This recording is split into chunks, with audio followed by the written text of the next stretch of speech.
தெலங்கானா மாநிலத்தில் கடந்த சில நாட்களாக கொட்டிய கனமழையால் முலுகு மாவட்டத்தில் உள்ள போகதா நீர்வீழ்ச்சிகளில் தண்ணீர் ஆர்ப்பரித்து கொட்டுகிறது. மலைகளால் சூழப்பட்டுள்ள அழகான இந்த பகுதி தெலங்கானா மாநிலத்தில் உள்ள முலுகு மாவட்டத்தில் இருக்கிறது.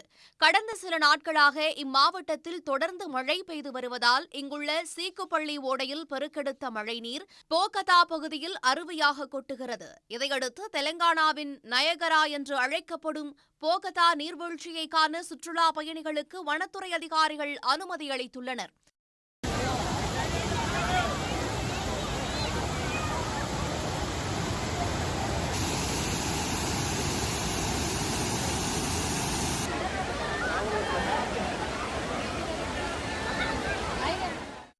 சுற்றுலா பயணிகளின் பாதுகாப்புக்காக அருவியின் ஆபத்தான பகுதிகளில் வனத்துறையினர் பாதுகாப்பு வேலிகளை அமைத்துள்ளனர்.